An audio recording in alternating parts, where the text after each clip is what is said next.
Hello, I'm Dango Rose. Welcome to the Mountaineer Podcast, where everybody's listening.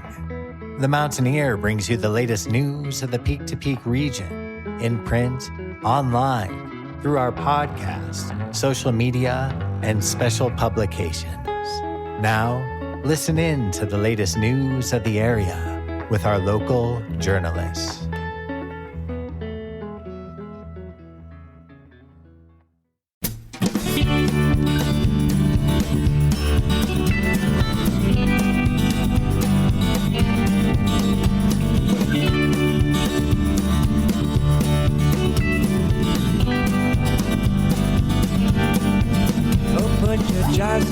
Spices on the shelf, my darling.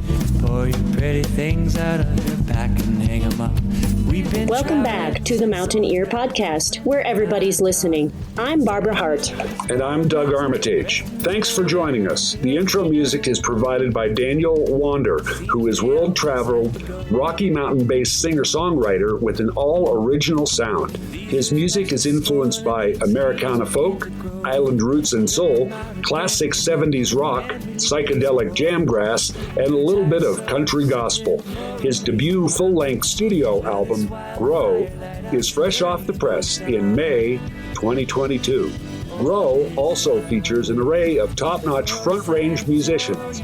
Find his music on all streaming services or support directly and find tour dates and more at www.danielwander.com. This episode is brought to you by the Gold Hill Inn, the Backdoor Theater, Brightwood Music, Hardt's Backhoe, and of course, the Mountaineer newspaper. And now to the news desk. This week's movie at the Backdoor Theater is Fantastic Beasts: The Secrets of Dumbledore, rated PG-13. In this sequel, Albus Dumbledore assigns Newt Scamander and his allies with a mission related to the rising power of Grindelwald. The movie shows Friday and Saturday at 7 p.m., with a Saturday matinee at 2 p.m. Some of the current highlights in The Mountaineer include our weekly music column, which is always available in print and online, our Keep It Local business stories of the entire Peak to Peak region, School Zone news, Backdoor Theater movie of the week, multiple government stories, and so much more. This week, we have more podcast stories than normal, so bear with us here as we share a few more than our usual. First up, we have an interview with Daniel Wander, the featured musician for May. Take it away, Jamie. Hello, my name is Jamie Lammers, and this is my interview with local musician Daniel Wander. My name's Daniel Wander. I'm newly local to the Front Range. Drove my bus out from Northern California, where I've been living in the woods for a while. And before that, I was traveling the world as a street musician and playing small festivals. And I played in a band called Mad Hallelujah for about 5 years. We were people from all over the world that met each other in New Zealand and proceeded to travel all around playing in the streets. And then when COVID happened, the band kind of broke apart, and I've now launched my solo project and moved to the Front Range to Boulder to take my solo project full time and play the music that I love the most. So I'm very excited to be here, and I'm already receiving so much welcome from Front Range community.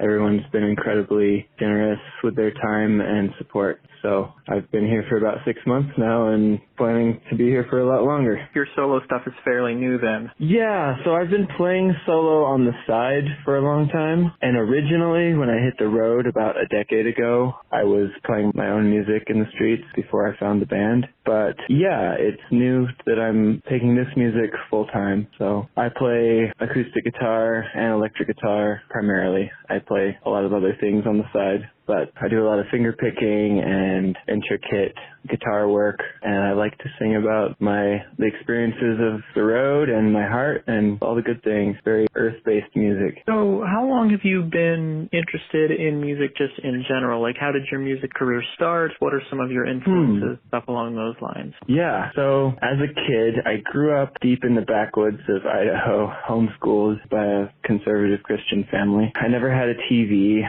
but we sang every day. We sang around the piano. My introduction to music was in choral music and classical music, and singing praise songs around the piano as a kid. In middle school and high school, I sang in choirs, also in religious schools, and sang gospel. I was basically the kid that refused to sing his part. I would always sing a harmony to my part that I was supposed to sing. They would say, your kid won't sing his part, but he's singing a good harmony, but please ask him to sing his part. I wasn't allowed drums or any syncopated music as a child, and so when I became a teenager and I broke away from religion and found rock and roll and hip-hop, I became deeply enthralled with all music with a beat and with strong rhythms and syncopated rhythms. Some of my formative influences when I really started writing my own music as a teenager, I listened to Jack Johnson a lot, kind of that beachy, earthy, acoustic style music, and I also got into old school hip-hop like Jurassic 5, and I also got into kind of indie folk rock and had a huge influence of Andrew Bird and Iron and Wine. Rock and roll, I got into classic rock, CCR and the Allman Brothers, Led Zeppelin, big influences as well. It's hard to pinpoint exactly where my music is landing on the spectrum. It's tinged with global influences. After all that, I started traveling to New Zealand at 19 and kept returning, and I found a lot of inspiration in the New Zealand roots and reggae kind of scene. So there's a little bit of that in there too. Right now, the music I'm releasing that I've just recorded in Boulder, I would say it's kind of Americana based, but with a lot of those influences that I listed just kind of there in the edges, or there's a variety involved. Is there a particular style that you say you lean more towards in regards to the music you like playing or the music you like listening to? Or yeah, I'm really leaning into playing very soft, intricate music, very like heartfelt, quieter music lately. My album has some of that. I've got organs and drum kits and bass and harmonies and a lot of accompaniment, but lately I've been doing some solo gigs where I really offer the quiet heart songs, and those feel amazing to really just speak my heart out through music and through the beauty of the guitar and doing a lot of finger picking. It's hard for me to put labels on music. It's always been a challenge. I think that's the best way I can answer it right now. That's what I've been leaning into, and then what I'm writing right now is a lot more groovy as I'm preparing to be able to take larger stages and be able to sustain dance parties and so on. So I'm writing a lot more music that also integrates the groove coming up. what are some of your favorite parts about being able to perform music as a career and being able to perform live and all of that sort of stuff? Great question. You know, I've done a lot of traveling with music and always on quite a budget. We used to call it the trust fund. We would just trust that somehow we would make it. Through traveling, touring, grassroots style, I've just met so many amazing people and been taken into so many homes and communities, and I felt so enriched by the experience of cross-pollination of cultures and peoples and music. And when I'm out there really doing my thing, it just feels like the support comes and people really embrace us with open arms as musicians. And I wish I could say, you know, it was my full-time career. I have 3 different side jobs right now, but I'm working towards it. And I think that another answer that I could offer to that question is I love just knowing that I was born to do this and being able to fully trust that the music will always catch me, being able to come back to the music and to sit down and just play in the quiet or in nature or with a friend and remember what the power of music actually is. Just to have that constant friend is such a universal language that can bring peace into my heart and joy into the space that I'm playing in. I know that's kind of a rambly answer, but I love how it's such a part of me that I don't care what I have to do or what side hustles I have to do, if I'm going to get famous or not, if I'm playing to one person down at the open mic or if I'm playing Red Rocks. It carries that same essence for me of being this constant friend and expression that I can always lean back on and return to. I'm going to die with nothing, but there'll be a lot of songs in my heart. Is there anything else just in general about shows or promotions or releases or just anything in general you want to add? Definitely. I would really love to let everyone know about the shows I've got coming up and the music that I'm releasing. I've just made my way serendipitously to Boulder because I was just accompanying a musician friend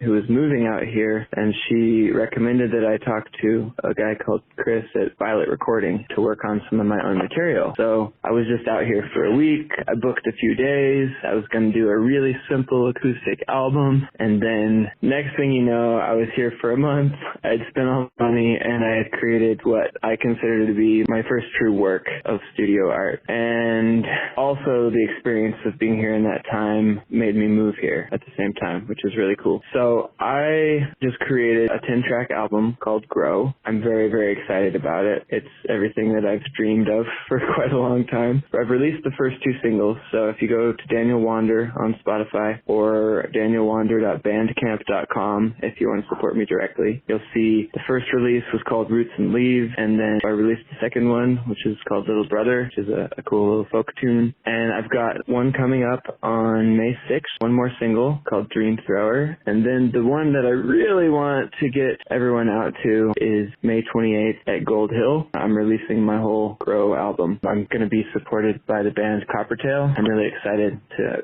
play through the whole album and debut it live and to get all of my different people out, those who have already become friends and then all the people that I have yet to meet. I'm really excited to keep connecting and to offer this music here. I think those are all the big questions. But I'm just really grateful to be connected with y'all and for the call and for the feature. I'm feeling really nourished by this community. Yeah, we appreciate it, and thank you so much for coming on board. I was thinking I was going to be living up in the Peak-to-Peak area because I'm a mountain boy born in Alaska. Ended up finding a farmhouse out in East Boulder. Been working out beautifully. So yeah, just excited to spend a lot more time in the mountains and get around and play more up there too. I've heard that the Jamestown Mercantile is one to check out, and Holland Wind. I would just like to thank the wider community here for being so down to earth and welcoming. And I had heard many rumors of this place being a good place to come for musicians to grow some roots, and the rumors are confirmed. I've just been so grateful to feel like home already in 6 months. And I am a wanderer and have been all over the world, and it just feels really good to find a place that feels this down to earth, but with this much opportunity to share and be received in the craft that I'm offering. So thank you again. If you're looking for more information or interested in the shows or just want to listen to my new music or my old music, you can go to danielwander.com and check all of that out. And I'll have all the tour dates listed there. And yeah, I'm also on all of the streaming platforms. You can purchase my music directly at danielwander.bandcamp.com or on my website. And I hope that the music will touch whoever it needs to touch and go wherever it needs to go. Thank you so much, Daniel, for coming on board and joining us for the podcast. If you want to see him live, you can catch him performing with the band Coppertail at the Gold Hill Inn, 401 Main Street in Gold Hill on Saturday, May 28th, 2022 at 5 p.m. Thanks, Jamie. And now to the news desk. Visit Brightwood Music in Nederland for a custom setup of your stringed and fretted instruments. They also offer music lessons for all ages and abilities. Brightwood Music is family-owned and operated and has been a Netherlands staple for all of your music needs for over a decade. They are located at 20 East Lakeview Drive, Unit 109 in Nederland, and can be reached at 303-258-8863. Peak-to-Peak musicians and artists, The Mountaineer is looking for you. We're looking for our June and July featured musicians. Would you like a feature story in the Mountaineer print, online, and podcast edition? Right now, these are all completed through email, phone calls, and occasional in-person interviews with our journalists. Interested? Email publisher1977@gmail.com to get on the list for upcoming editions. And for our next story today, Christopher Kelly interviews Michael Carlson at the Gilpin County Public Library. Take it away, Chris. I'm Christopher Kelly, and I got to talk with Michael Carlson, the director of the Gilpin County Public Library. Michael shared with me how his love of libraries turned into a career that took him all over the country, as well as all the great work that he and his dedicated staff are doing with the library's adult and children's programming. He also spoke about the rough road through the COVID pandemic and how the Gilpin County Public Library has come back stronger. Let's get into it. Tell us some of your background before you ended up here at Gilpin County Library. Before I ended up here, let's see. I've been working in libraries. I'm trying to remember now. It's probably been close to 20 years now. Yeah. You know, I started out. I grew up in Texas. Mm-hmm. You know, that's where I spent most of my time. Started working in libraries there. right out of college and learned that I wanted to move up and become a full-time librarian. So you had to get your master's degree. Yeah. So I went to University of North Texas, got my master's degree. Moved to Maryland, where I got my first real full-time librarian job. Yeah. Then moved my way. I started off as a regular librarian, kind of moved my way up and became a branch administrator, and ran my own branch for a while, and worked there for about 8 years, and then got a job as an assistant director in Billings, Montana. Okay. So we've been around. Yeah. we like to travel. Yeah, that's excellent. So we travel. All beautiful states. We don't have any children, so we moved up there and spent about a year, and then this job came open. We were like, oh, this is being interesting. So I've been here, a little over 5 years now. And what are some of the programs that you're offering, or some of your favorite programs that the library offers currently? Well, right now our biggest success is our children's programs right now. The STEM, we do Lego STEM robotics. Very cool. And those are, we don't even advertise them much anymore because they're so packed. Wow. Yeah, we're actually going to probably start another one next school year on Wednesday nights. We do them on Tuesdays and Thursdays, one for the younger kids on Tuesdays, one for the older kids on Thursdays. But the younger kids, it's a madhouse. We have so many people wanting to utilize be a part of it. We'll probably have to add another one on Wednesdays. Very cool. That sounds excellent. Do you have a summer reading program coming up? I was going to say, I put a little bit, I didn't get a chance to finish typing it up. But we'll be starting registration next month in May. But we already have some of the more popular programs booked for the summer. Hawk Quest is always one of the biggest, popular ones. Rocky Mountain Puppets, the ventriloquist, she's fantastic. She travels all over the country, performs for libraries. Oh, that's cool. Conventions. Yeah. And she comes here and she's fantastic. We have a couple other ones I can't think of off the top of my head. Most of our revenue, 72% of our revenue came from the county, which most of their revenue comes from the casinos. Yep. So as soon as the casino shut down, that cut off the revenue stream, and we laid off 4 of our staff members. We're a total of 6 of us. We laid off 4, went down to bare bone hours. We're only open a few hours a week, about 4 hours a day, maybe, 3 or 4 days a week. But luckily, we didn't know if we would survive because the county really didn't know what the revenue stream, the rec center had to close down totally. We were limping along. But our mill levy actually passed in November 2020. So we're totally independently funded now. So we don't have to worry about the county's revenue. The taxpayers took care of us. Ours is not sunsetted. So, we will continue, staying on. We're pretty much, with the revenues we've received, hopefully it'll never happen again. 2020 will never happen again. Yeah. That's what it looks like. We've got reserves now. We don't count up. The casinos are not, paying our bills. So that's excellent. So we're totally funded. So we're doing really good now. Oh, right. So we're fully staffed. We even added more hours. We've got Sunday hours now. Fantastic. So. That's a great bounce back story, and it's really nice that the public and came forward and the public really stepped up. Yeah, that was the thing. We nobody likes to pay more taxes. That's the thing. Yeah, but we passed with almost 65% of the vote. That's fantastic. That's fantastic. That's so great to hear. And so that's a great bounce back story because, of course, everyone has a different story for how it's been post-COVID, but that's a great success, I would imagine, and a great relief to not have to, like you said, not have to worry about what the casinos are doing, what the county's doing. We came back stronger than before COVID, which is fantastic. And we're not totally back to our pre-COVID numbers. Our circulation we're circulating, we set a record for March last month. Excellent. Which is fantastic. So people are checking out material left and right. It just, we haven't totally returned to all our programs. Like some of our adult programs are still transitioning. People have gotten used to attending a lot of programs online now. And that was, that's totally different for libraries. It was always used to be you came to book clubs in person, you came to pretty much any program in person. Now we're finding, we get a lot of people online. Yeah.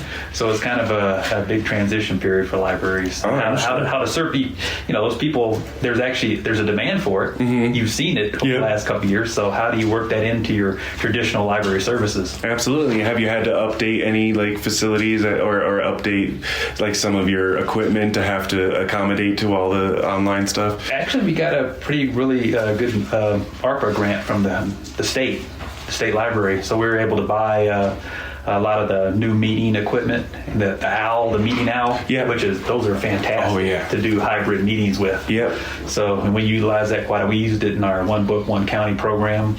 We had one of the Peter Heller, the virtual author, the author, he came in virtually. He was able to, zoom in from home, and we had people attending from, home and people here. So that's awesome. Yeah, I would imagine with that kind of accessibility, you would be able to plan, for all sorts of writers and people from all over to be able to call in and do it remote. Yeah, that's the thing. You never, people that weren't really maybe not willing to come up here, more than willing to be at home and, zoom in. So get some more, the famous authors. That's excellent. All right. And is there any upcoming projects or plans in the library's future? I think the one thing we're going to be talking about here, hopefully with the library board at our next meeting, we're wanting to create more study rooms. Mm-hmm. We're a smaller facility, but we really learned during COVID that we have a need for people, job interviews, telehealth, things like that. There's really a big need for that up here. Yeah. And we just right now don't have the capacity. We have the large meeting room, and we have one little bitty room that we kind of use as hybrid, but we really it would be nice to have some study space that people can come, like I said, if their internet, especially in Gilpin County, our internet goes out frequently. If they can come up here and, do some work real quick, that we have these quiet spaces that people can utilize. So I'm hoping we're going to talk about that next month at the board meeting and, try to hopefully work on that in the next year. Absolutely. Yeah, that's fantastic, especially, everything is going at least hybrid or fully remote, and in certain situations, like, I have a job interview, what am I going to do? We've had several of those the last couple of weeks. We had, last week, I think a CenturyLink went down in one of the communities, and people were calling up here and wanting to come up, so they had to do some work.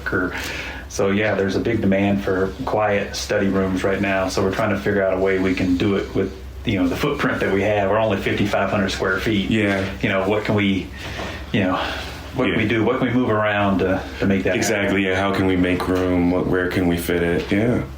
What is the favorite part of what you do? Yeah, I think I put a little bit in there. It is the community. It's knowing the people. Yeah.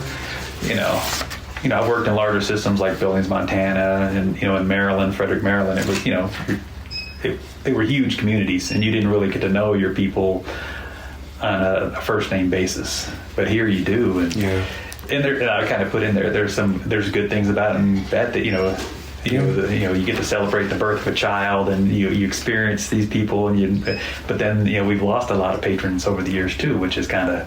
You didn't really, at a large library, you don't really get to experience that. But like that, yeah. But these people that come in every day, you get to know them, and then they pass on. And you definitely, you feel it because you're a part of the community. Yeah, you're part of the community. I'd like to thank Michael Carlson for sharing his story with us. The Gilpin Public Library is located at 15131 Highway 119 in Blackhawk and is open 7 days a week. For more information, call 303-582-5777 or go to their website at www.gilpinlibrary.com. Thanks, Chris. Friends, it's getting hot and dry out there. Boulder and Gilpin County, as well as the U.S. Forest Service, have enacted Stage 1 fire bans. For the latest fire ban information, check out your local county website. This weekend is the final performance of Guys and Dolls at the Netherland Middle Senior High School. Support local theater on April 29th and 30th at 7 p.m. with an additional April 30th matinee at 1 p.m. This week has 2 featured stories of our local high school seniors that are graduating in the next month. Check out each edition from now through the end of May to read the stories of our local teens. Hey, the Gold Hill Inn is celebrating 60 years. They will be opening the doors for their 60th season. As the Fim family says, we are officially over the hill and yet still on top of it. For our next story, Jamie Lammers talks to local musician J.C. James Anderson. Here's Jamie. Hello, my name is Jamie Lammers, and this is my interview with local musician J.C. James Anderson. My name is J.C. James Anderson. I'm a singer-songwriter based out of Fort Collins, Colorado. I'm born here in Colorado and just love getting inspiration for my music and songs from the mountains and looking forward to spending more time up there this summer. You are performing in the Peak Peak area very soon. I am, yeah. I'm playing April 30th at 4 p.m. at Howlin' Wind Brewing in Rollinsville. Super stoked. So how did you get started in music? What's your musical background and what started your interest in music? Yeah, absolutely. So it's actually a pretty long story. So I mentioned I was born in Fort Collins, and when I was born, my parents owned a CD store off of College Avenue in downtown Foco called Asar CDs, which is Rasta backwards. And so from about 2 days old, I was being used as famous advertising for our CD store back in the 90s. And really that is what got me into music. Supposedly, the legend has it, my first words were Bob Marley, or Bob Mar for short, or grew up listening to the Beatles, Bob Marley, of course, Springsteen, John Mellencamp, a lot of the classics. And then at the age of 9, actually, my parents decided to move to Hawaii, and so I spent a good bit of time growing up in Hawaii, and on my 13th birthday, they got me an electric guitar and some chord charts for an AC/DC song, and that kind of just got it kick-started. You know, I realized at the time it was a great method for me to just kind of immerse myself in things that weren't school and some of the problems I was having with bullying and things like that. So really music just gave me a home, and eventually I realized that I could also use it as a form of self-expression for songwriting. So I grew up playing in some reggae bands in Hawaii and some rock bands, and eventually started writing my own material, and that led me to Berklee College of Music for college. So hanging out in Boston, I ended up touring with a few Americana artists, Monica Rizzio and Lainey Jones, for a while, kind of up and down the eastern seaboard, and eventually I just kind of was having a hard time scraping by out there, so I decided I wanted a change of pace, and I'd really missed the mountains, and I wanted a bigger connection with nature, and that led me to come out here. And so eventually, after moving back to Colorado, I started thinking about an album and ended up putting out my debut album in the middle of the pandemic. Not the greatest time in the world for that, but a lot of writing for that, and that's kind of the long story. And you mentioned some of your influences in regards to artists that you listen to and artists that inspired you as you started getting into music. What would you say you lean more towards in regards to genre or style or whatever kind of music you really like doing? Yeah, absolutely. It's a great question. Yeah, so usually I just kind of start with the singer-songwriter blanket. I like to lean more towards folk and anything that's really lyrically driven. For me, that's kind of where my instinct takes me first, is anything lyrical. And one of the funny things about when I moved back to Colorado was I realized that all of my modern-day favorite artists are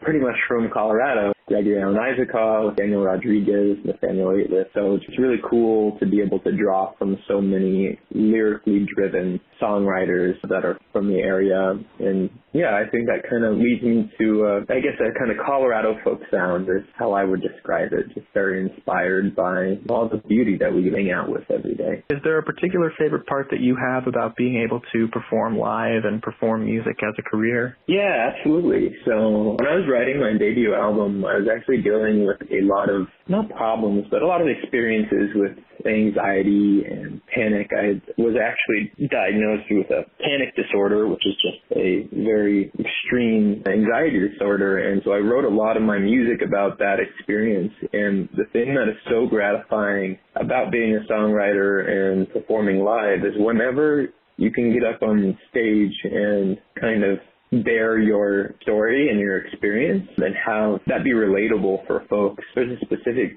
show I'm thinking about at Swallow Hill where I played one of my songs, The Wave of Panic, which is talking about me getting through one of my experiences with a panic attack, and someone after the show came up and talked about how they never had realized that that's what happened to them in the past, and that felt like a very healing experience for me as a performer, but hopefully also for the the listener. And to me, performing live is about that shared community and storytelling and being able to relate with others about the human experience that we're all going through. And is there anything that you hope that audiences will take away from your live shows or from your music in general? Yeah, another great question. Hopefully just not to shy away from things you've gone through and the experiences you have, because I think once we start to talk about these things that we all experience day to day with other people, we realize that really we're not alone in what we're experiencing. We just have to shed a little light on it in a way that is open and vulnerable with other people. So I would hope that anyone that comes to hear my solo work takes away the notion that sometimes we just got to talk about this stuff. We can't just bury it, and that we can actually be more connected and happier and with more positive lives by doing that. So I think that's about it. Hopefully they have a good time too, and they get to just see someone who's deep in their music. And yeah, I don't know, is there anything else in general that you want to add about your music or about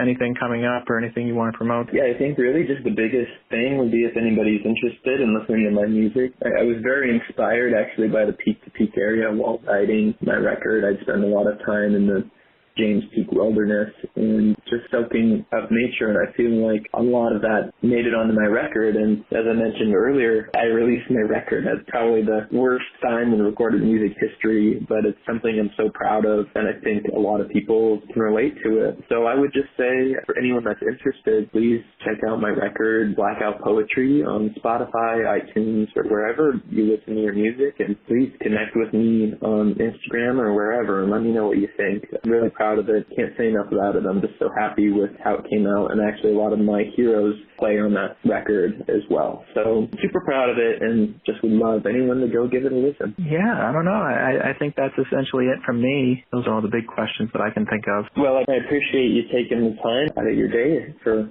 the interview. Yeah, for sure. Thank you so much for coming on board. This was awesome. Yeah, back at you. Thank you so much, JC, for coming on board and joining us for the podcast. If you want to see him live, you can catch him performing at Howlin' Wind Brewing on 51A Main Street in Rollinsville on Saturday, April 30th, 2022 at 4 p.m.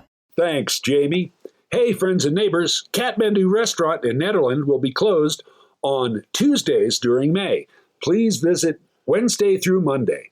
The lunch buffet is open every day from 11 till 3 p.m. and stays open late on Friday before the movie at the Backdoor Theater. The Gilpin County Democrats hold their monthly meetings in person on the fourth Thursday of each month at the Gilpin County Library from 6:30 to 8:30 p.m. Contact gilpindemschair@gmail.com with questions. The Gilpin County Republican meetings are the first Thursday of the month at 7 p.m. Email gcrcgilpin@gmail.com for location. Are you interested in being a podcast sponsor? We have sponsorships available starting at $30 per week, or sponsor a whole month for just $99. The podcast reaches a different audience than the print or online edition of The Mountaineer.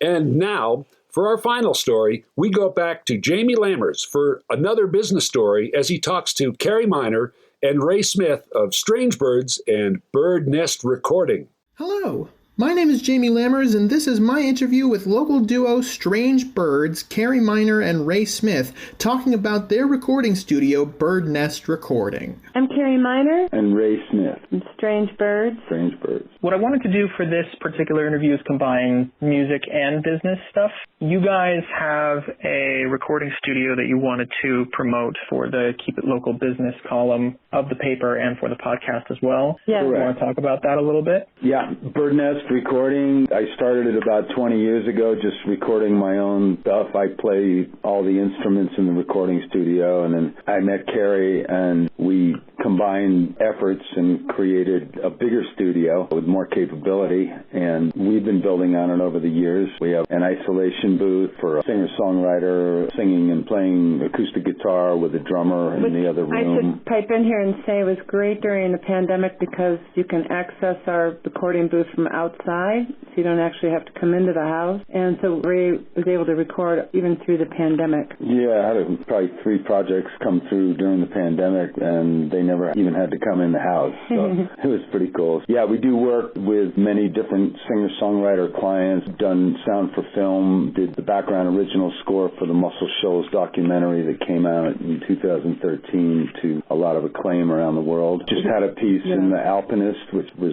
purchased by Universal Pictures from Sender Films down in Boulder. Do a little work with them. We're working with a director on a film right now about global warming from the perspective of a child. How it affects children. Yeah. And we've written, recorded, and produced all 5 of our Strange Birds albums. And another 5 before that, before we were Strange Birds. Right. So we got a lot of stuff coming and going. I just finished up an instrumental album. We'll be giving that out with tickets to our CD release that we'll talk about in a minute. What was your inspiration for starting Bird Nest Recording in general? It was really personal in that I moved here from Connecticut. I lived near New York. I didn't know any other musicians really, and I always have wanted to record all the instruments myself, sort of like Paul McCartney did, Stevie Wonder. A lot of artists like to play all the parts. It's fun. So I started building from there with a drum set, got a Hammond organ from a friend, and we've just accumulated things over the years. And working for myself, as I started to meet other musicians, I saw a need for them to record. And I have a very patient nature,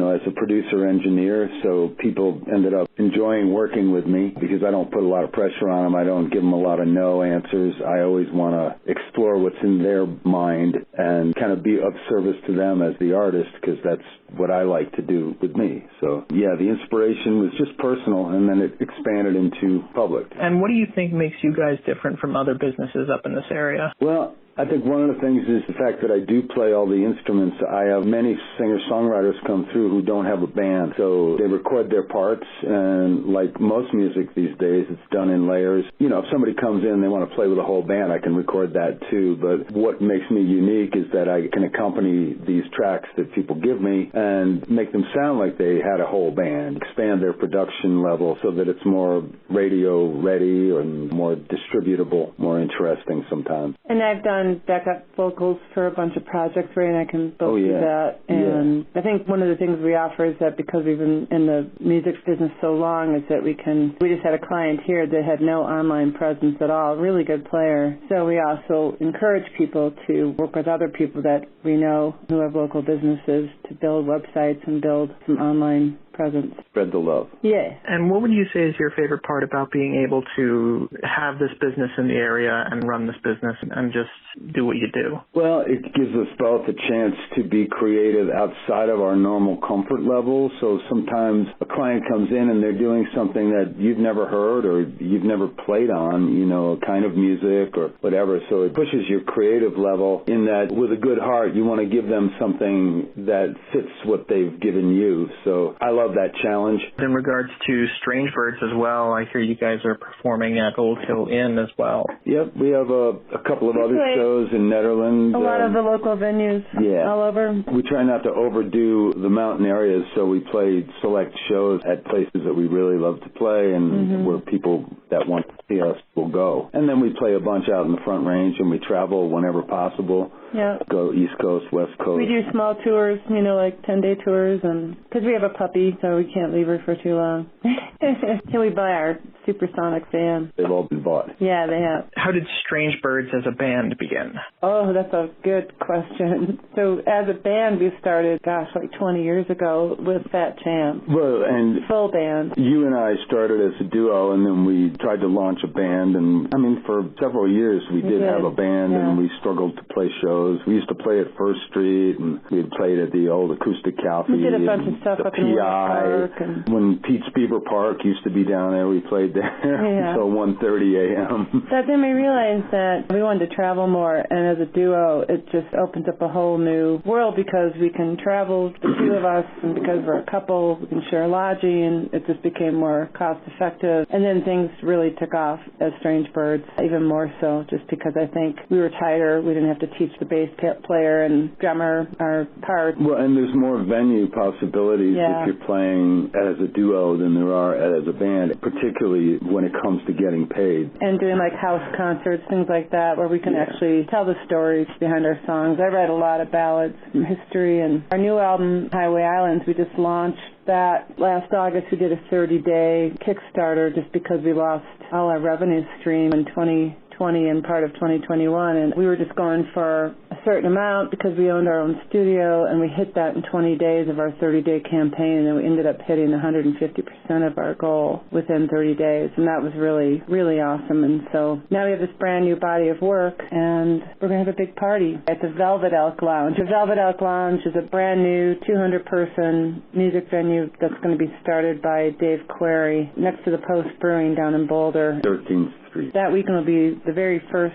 weekend of shows, so we'll be launching the whole venue up with Dave's support, of course. That'll be May 15th, Sunday, May 15th, 6 o'clock. And KG&U is going to sponsor the event. So. And we have Mark Oblinger duo opening for us, and Mark and his wife are amazing. Yeah. And so are there any influences or styles that you guys say you would lean more towards? We love Gillian Welch and David Rawlings and Mark Knopfler and Emmylou Harris. Patty Griffin. Lucinda Williams. Foo Fighters. Jason Isbell. We write what we call blue-collar folk Americana, and up until, 4 years ago, we were both working jobs and doing music, and then we both retired about 4 years ago and started doing this full-time and traveling more. It's been really nice. It's been very kind to us, you know. And our songs tend to be about real things, real people, places. Universal themes people can relate to. Yeah, I mean, we're folk artists, so sometimes you have to take on tougher subjects and sing about them and try to let people know what's going on in the world. And what are some of your favorite parts about being able to perform live? Well, we missed it. In 2020, it was so hard. Touching a live audience is really, that's what it's all about. I love when we're playing and I'm looking out and I'm singing maybe my song Willie or Orphan Train, and I'm seeing people singing along on the chorus. That is one of the most thrilling things for me. Yeah. When people not only download your music or grab your album, but they actually dig your music enough that they know the words to the song. And yeah, I mean, our style of performing was born from kind of a busking style, in that when we first started playing together, there weren't a lot of live venues. There weren't any breweries and house concerts you could only play a coffee house, and so we would play farmers markets. We learned how to grab the audience. They're walking by, they're distracted, and all of a sudden they stop and they go, wow, I really like what I'm hearing, and they back up and they stand there for a while, then they come over and they look at your CDs. And yeah, I mean, our style came from busking, so it's hard to ignore us once we get on stage. What do you hope that audiences will take away from your shows as a whole? A little awareness of the world from different angles that they might not have thought. I write a lot of ballads from history. I worked at the Boulder Public Library for 21 years, and I think probably about the time we started performing at Strange Birds, I started really getting into history. And several of the songs have garnered recognition at major, like Telluride Bluegrass Festival, Rocky Mountain Folks Festival, and it's been really affirming for me. Carrie's been a finalist in the songwriting competitions, is what she's referring to, like 7 times. Really nice honor. Ray's been an honorable mention a couple times, a few times. Yeah. Every album we've done has been recognized by Planet Bluegrass, which is great. And they're online. They stream regularly. We get regular checks from online purchases and things like that. Is there anything else in general about Strange Birds or Bird Nest Recording or anything else that you want to add? Just that we're going to be doing this big release party on May 15th. Album release May 15th, Sunday at 6 o'clock doors, and we'll have tickets on our website, www.strangebirds.com. We really want that show to happen big and get new people in there and people that we've always known. We've done 2 CD releases down there that were really, really well received. Yeah, it's going to be a great day. That's the main thing we're focusing on right now. And also getting new clients in our studio. Yeah, getting new clients. Which is coming back now. I mean, we were really lucky and fortunate through the pandemic, and Ray's been pretty consistently busy. But I guess put the message out to local singer-songwriters, if there's someone out there who maybe doesn't play out but has all these songs, who might be on the shy side. We create a really comfortable atmosphere. And the experienced player. I got tons of mics and preamps and beautiful gear to document your art. I think those are all the big questions that I have on my end. Great. Thank you, Jamie. Yeah, for sure. Thank you so much for coming on board. This was awesome. Thank you so much to Carrie and Ray for coming on board and joining us for the podcast. Be sure to catch them live as Strange Birds at the Gold Hill Inn, 401 Main Street in Gold Hill on Sunday, May 29th, 2022 at 5 p.m. But also be sure to attend the launch event of their brand new album, Highway Islands, which will take place on May 15th, 2022 at the Velvet Elk Lodge, 2037 13th Street in Boulder at 6 p.m. The Mark Oblinger Duo will be opening for Strange Birds, and you can read more about the Strange Birds and get tickets for the album launch on their website at www.strangebirds, that's one word, strangebirds with a y.com. Thanks, Jamie. And a quick note about the opening of the Netherlands Sortyard. The Netherlands Sortyard is located at 291 Ridge Road in Netherlands. The hours of operation are Wednesday through Saturday, 9 a.m. to 5 p.m. The Netherlands location will be open from Wednesday, May 4th through Saturday, October 22nd. Pick up this week's edition of The Mountaineer in print at multiple locations across the Peak to Peak. And that's it for this week's episode of The Mountaineer Podcast. All editions of The Mountaineer Podcast, print newspaper, and the latest news are always available online at our website at www.themountaineer.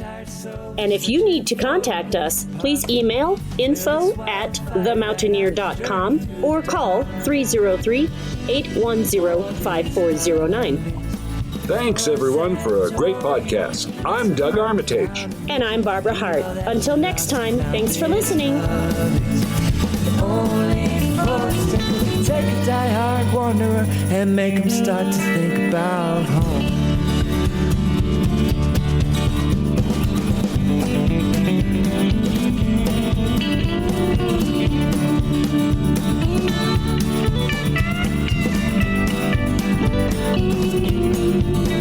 Well, that road is getting slippery. Those wheels, they broke us down. My love, do you remember all the treasure that we found?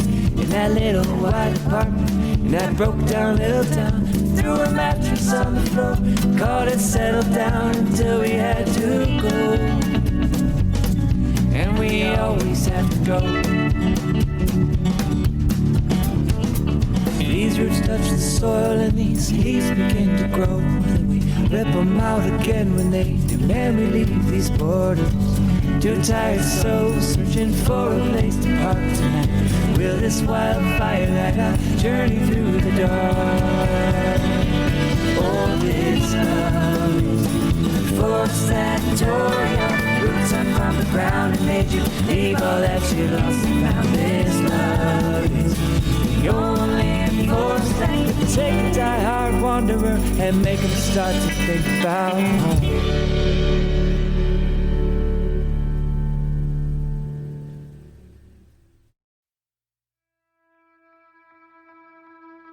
And that's it for our show. Subscribe online to get more access to more news, weekly updates to our community calendar, and a link to our YouTube channel by visiting themountaineer.com. Be sure to use the coupon code PODCAST when subscribing for a 10% discount, only available to our listeners. If you are in the local Peak to Peak area, be sure to pick up a print edition of The Mountaineer at a local business. I'm Dango Rose. Thank you for listening.